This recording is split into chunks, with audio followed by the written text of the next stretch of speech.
তোমাদেরকে বানাইছি আমি আল্লাহ মাটি দিয়া। বলেন কি দিয়ে বানাইছি? আমাদেরকে কি দিয়ে বানাইছেন?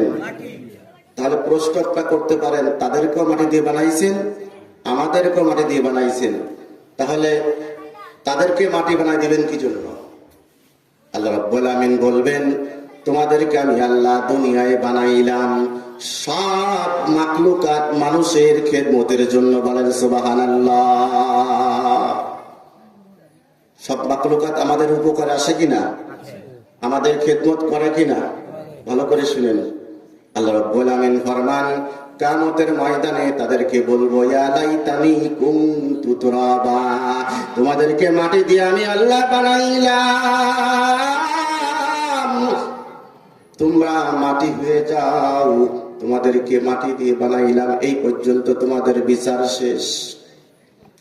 হ্যাঁ, যদি কোনো পশুর পরে অন্যায় করিয়া থাকে, আল্লাহ রাব্বুল আমিন কিয়ামতের ময়দানে, বিচারের ময়দানে বলবেন, তোমার গায়ে একটু শক্তি বেশি ছিল আর অন্যের গায়ে একটু শক্তি কম ছিল, অন্যায় ভাবে তুমি তাকে একটা গুতা মেরেছো, আমি আল্লাহ এই হাসরের ময়দানে ন্যায় বিচারের কথা বলে দিয়েছি। তুমি যে অন্যায় ভাবে তার একটা আঘাত করেছো, আজকে তোমাকে দুর্বল বানায়া প্রতিপক্ষকে শক্তিশালী বানায়া একটা আঘাত বানায়া প্রতিশোধ দিয়ে আমি আল্লাহ মাটি বানাই দিব। বলেন সুবহানাল্লাহ। আল্লাহ রাব্বুল আমিন ফরমান, এই মানুষকে আমি আল্লাহ মাটি বানাই দিব না, এই মানুষকে আমি আল্লাহ মাটি বানাবো না, এই মানুষকে আমি আল্লাহ বানাইছি আমার কুদরতি হাত দিয়া, আমি আল্লাহর ইবাদতের জন্য, আমি আল্লাহর হুকুম আদায় করবে জন্য মানুষ বানাইলাম, অন্য কোন উদ্দেশ্যের জন্য আমি আল্লাহ মানুষ বানাই নাই, একমাত্র আমি আল্লাহর ইবাদত করবে জন্য মানুষ বানাইছি। বলেন সুবহানাল্লাহ। কথা বলেন ঠিক কিনা? এই মানুষগুলোকে মানুষ বানানোর জন্য মহা মানুষ আল্লাহ রাব্বুল আমিন দুনিয়ায় পাঠাইছেন আমাদের মাঝে। এই মহামানুষের নাম কি বলেন? আখিরি জামানার পয়গম্বর মুহাম্মদুর রাসূলুল্লাহ সাল্লাল্লাহু আলাইহি ওয়াসাল্লাম। বলেন সুবহানাল্লাহ।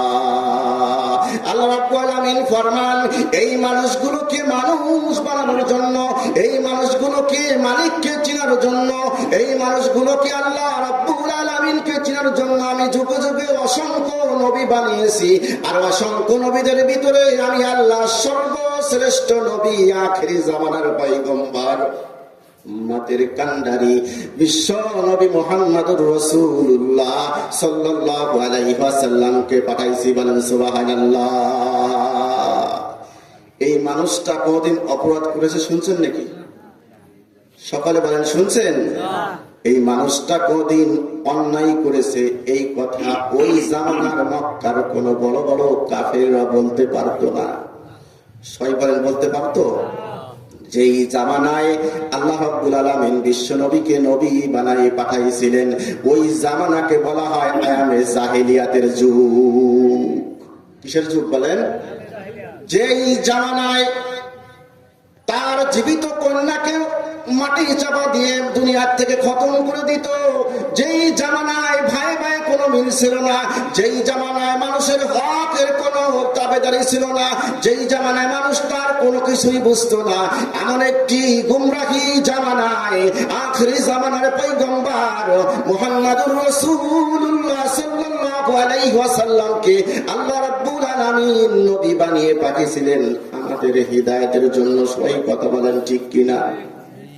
সেই জামানায় এসে ওই গুমরাহির জামানাকে বিশ্বনবী সাল্লাল্লাহু আলাইহি ওয়াসাল্লাম তার সুন্দর আদর্শ দিয়ে, কোরআন দিয়ে মানুষকে স্বর্ণের মানুষে পরিণত করেছেন। ঠিক কিনা বলে?